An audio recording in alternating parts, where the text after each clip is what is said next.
Welcome to Chain of Sounds. I have the pleasure to be back in Norway again, and today we are going to speak about composing for bass, playing compositions for bass, and so forth. And I'm with Dan Styffe and Gisle Kvernlock. Welcome to this sofa. My house. Your house, yes. Welcome to Dan's house. The reason why we are here is that Gisle has composed some music during the years and pretty recently.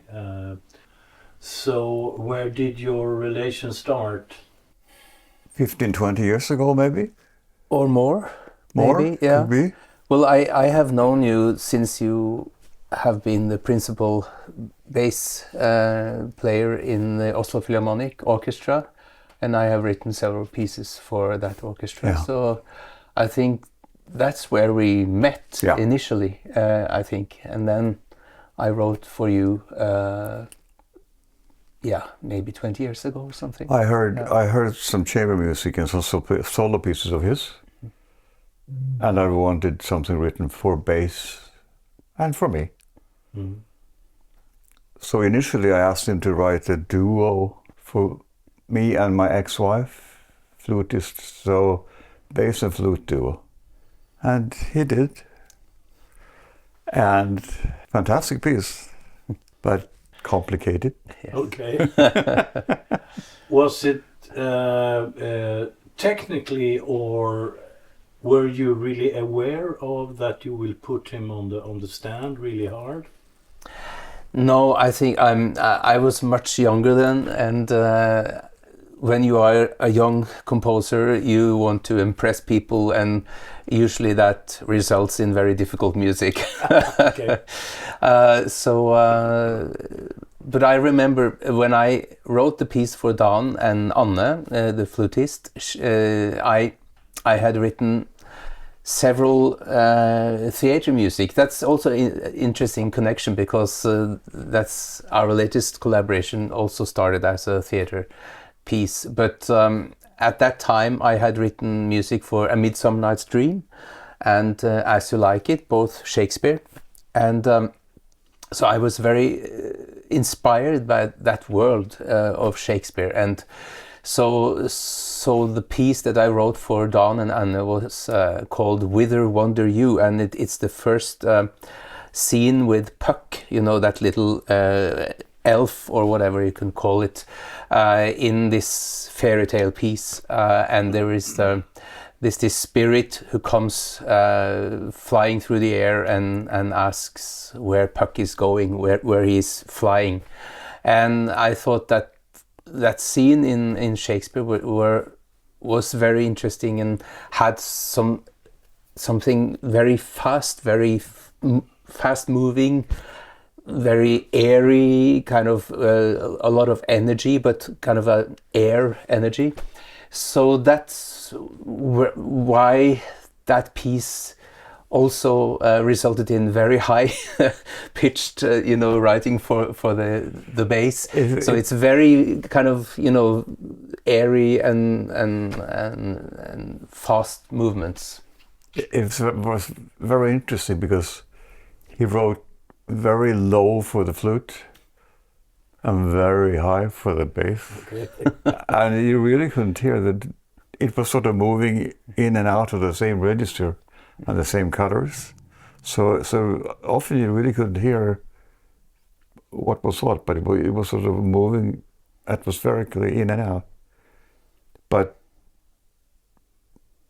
I had hoped it would be played by other players, but guess not. I don't know. I haven't heard.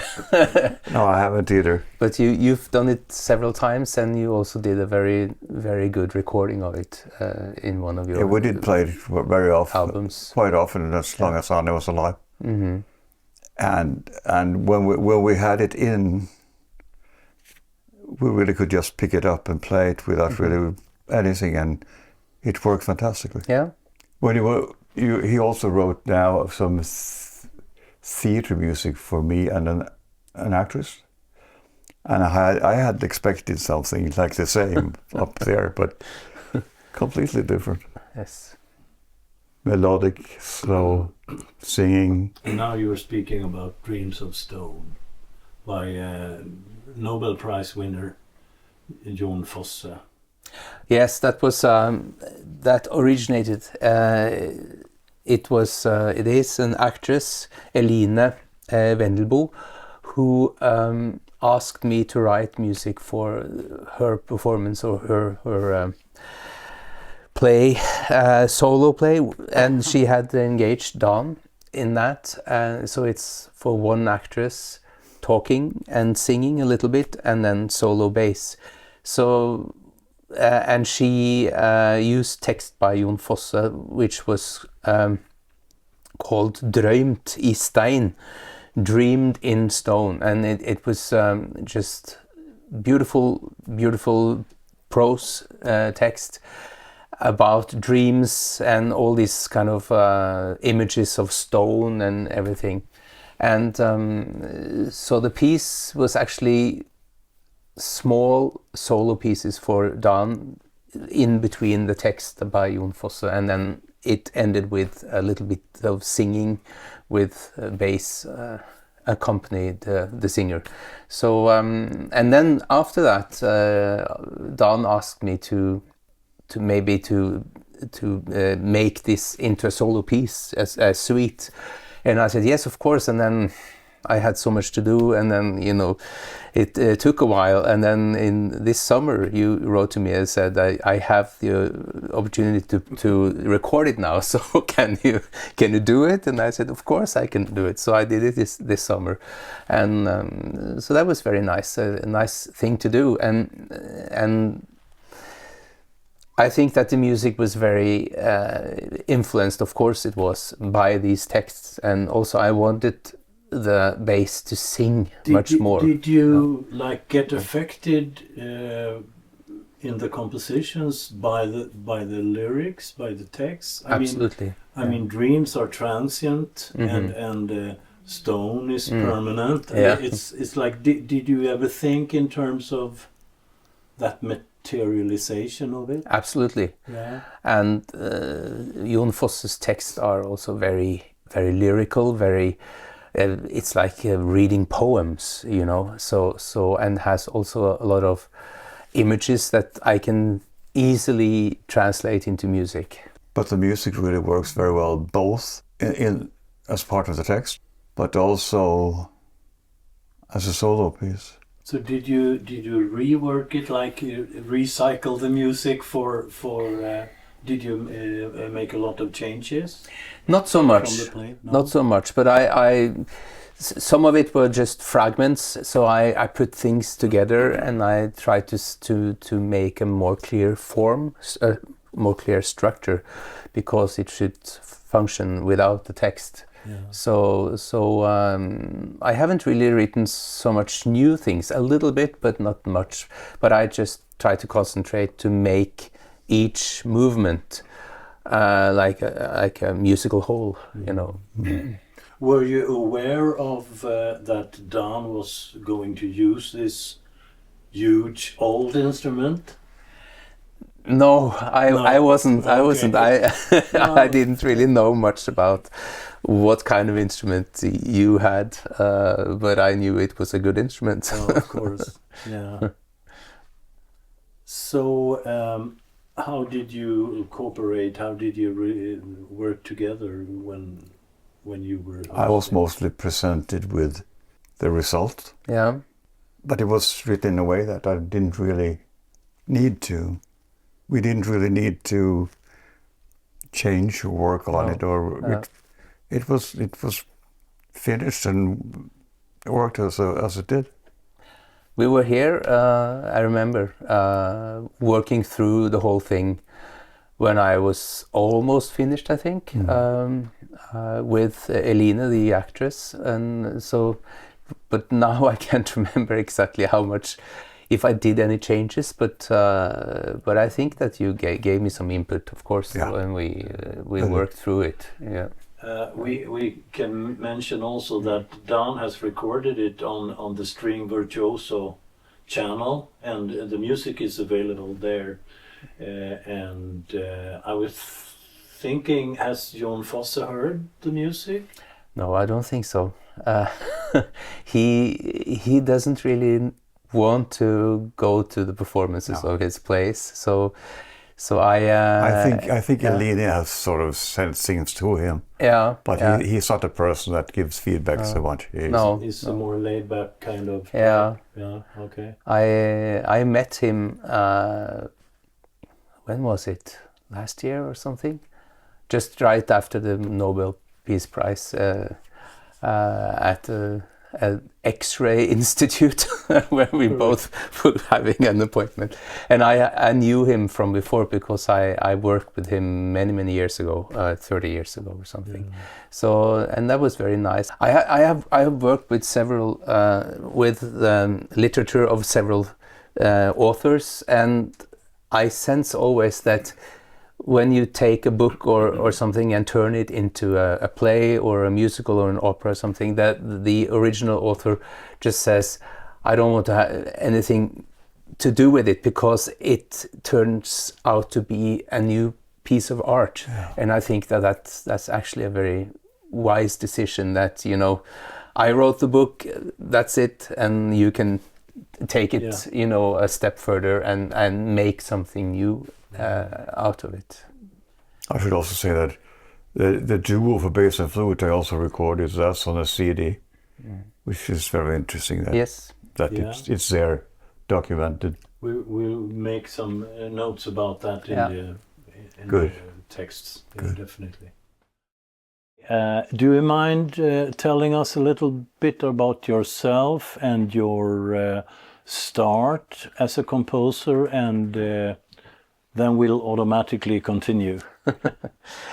Well, I started very early to compose, and I think I knew right from the start that I wanted to be a composer. So I started early to play. I played the flute, and then after a while the piano, and I wrote a lot of music when I was very young, and I studied first at the Academy of Music in Oslo, composition, and then at the Juilliard School in New York. And I always was very interested in music theater. So from early on, I wrote musicals and opera, and that's what I've been doing all these years.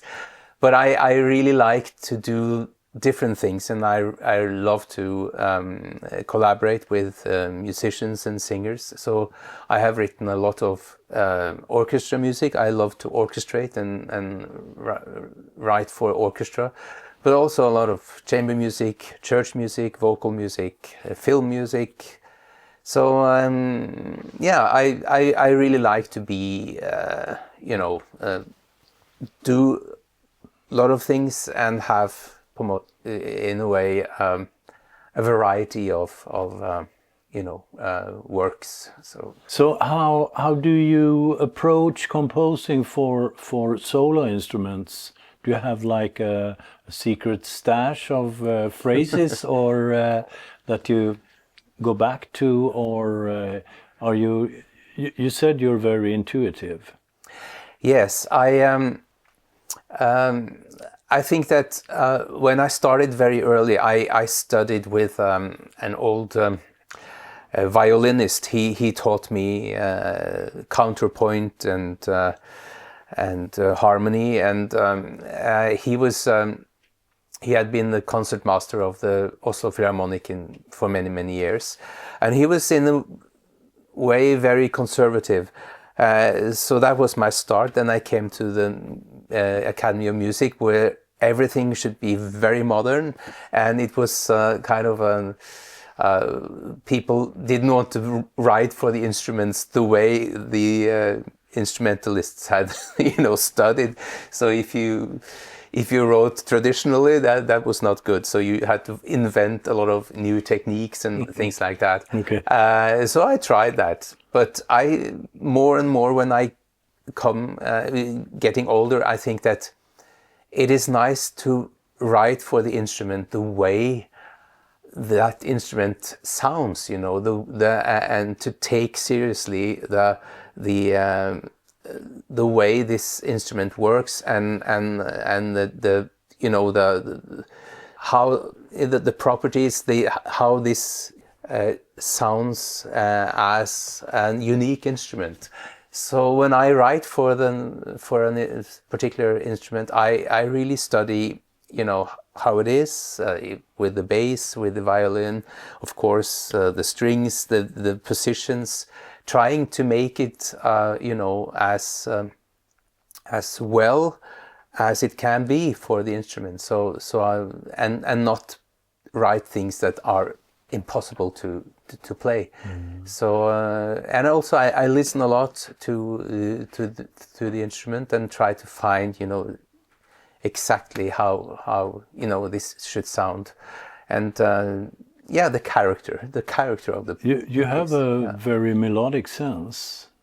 I do. I love to write melodies, and that was also something that was not allowed when I was younger. Then you should not write melodic. But after, you know, you get older and older, you just want to write the music that you self hear and love.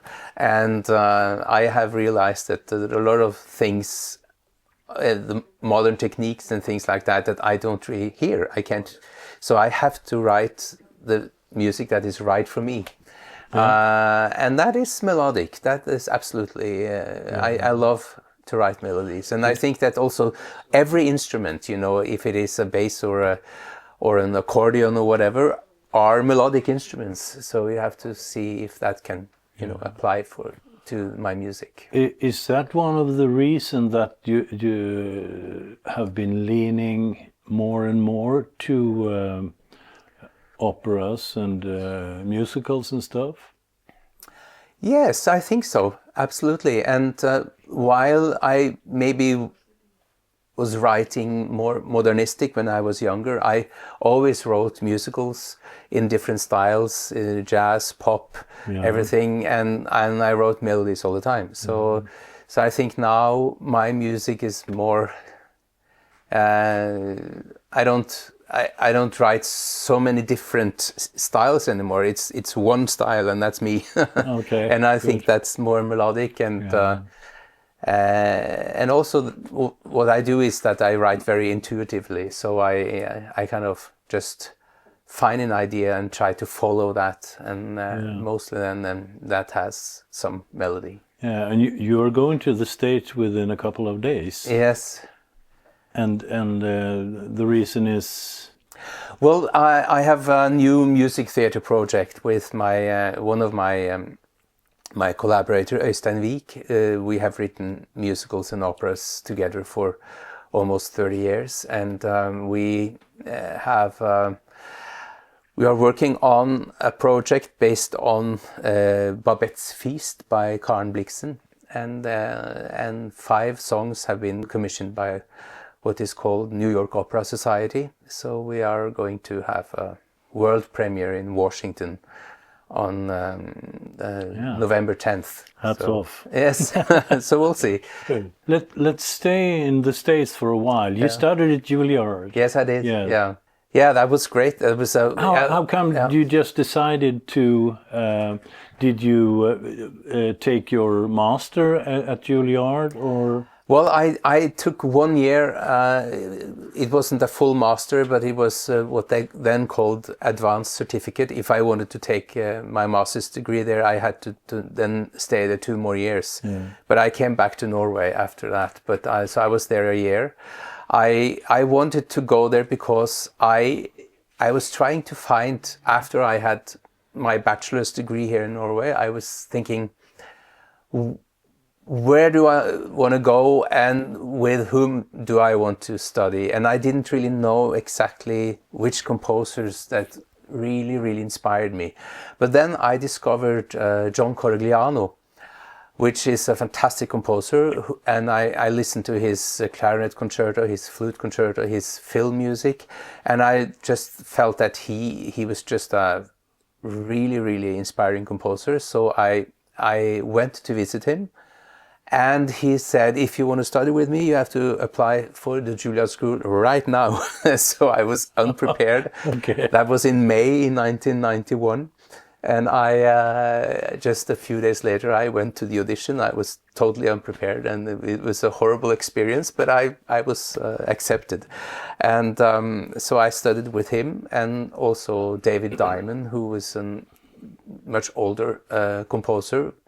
And he was a great pedagogue, and it was great at Juilliard, because at that time, in the early 90s, it was like coming back to old Europe, because a lot of those teachers, they were quite old, and they had been they were from Europe. They had come to the States because of World War II, and people, they knew Stravinsky, they knew Bartók, they knew even Ravel, you know, so they always told these stories. Oh, when I was at a dinner party with Stravinsky or Schoenberg, or, you know, so it was great. It was great to study with them, and they had studied with, for instance, Nadia Boulanger in Paris. Several of my teachers. So it was a very interesting and strong tradition that I kind of was a part of, and. Yeah, I was very. What happened to me then was that I was told in Norway that I wrote too fast, that I was too productive. So I came to New York. I decided I will not write at all. I would just, you know, slowly work. And then they asked me, "You have to produce something. You have to have something performed." And then I understood that my maybe. What was right for me was actually that I could write fast, that I could produce things very fast. So that year in New York was very, very good for me. Then I kind of started to find my own style and my own,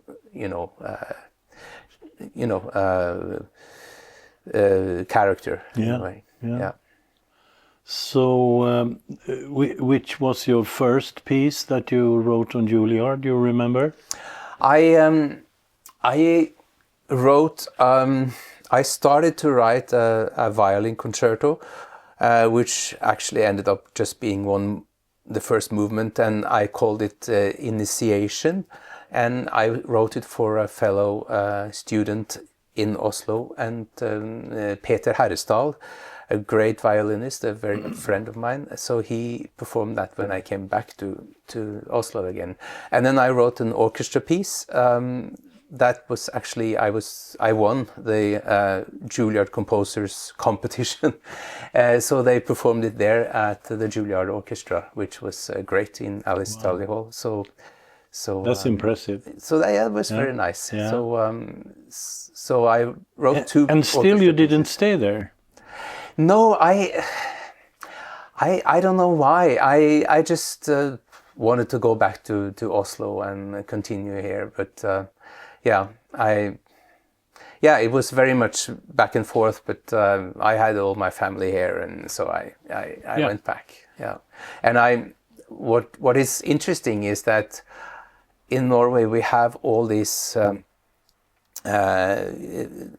economic, very good, support, economic support from the state, So I remember I came back and I got a lot of commissions. I got an opera commission, and I was paid a lot of money to write, even when I was really young. So and and I came back and visited my friends in New York, and they were struggling, they really didn't have any support, and they were working as waiters or telephone sellers and all kind of things, just to have some money on, food on the table. But then I was very privileged to actually being able to live very fast on from my compositions, because of the very good support we have here, economic support we have here with grants and everything. So if you are a musician, you can apply for money and pay a composer to write a piece for you. And in America, it's not like that at all. No. There's a huge difference, yeah, Yeah. in terms of funding and grants and stuff Yes. like that. Yeah. So what's in the pipe for the future for you? Well, More double bass music, we hope. I hope, yeah. The next big thing now is that I'm releasing an album with orchestra music. It comes out on the 15th of November. It's an album with Trondheim Symphony Orchestra, who has recorded 3 big orchestra pieces that I have written, and one of them, the biggest piece, is a symphonic suite from my opera Around the World in 80 Days, which I wrote for the opera here in Oslo. It was premiered in 2010, and so it's really great. So I'm really looking forward to that. And then I have some other.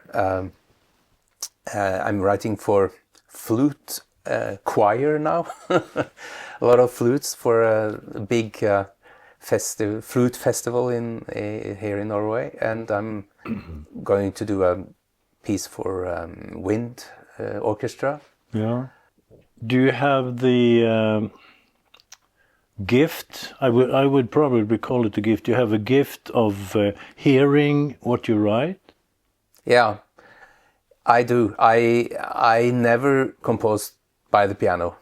I can sit everywhere writing, but I have to sit at a desk writing, and if I sit by the piano, I start to improvise, and then I don't concentrate on what I'm actually going to do. Noodling and giving away the time. Okay. So, but I can write on a plane, on a train, or in a cafe or whatever.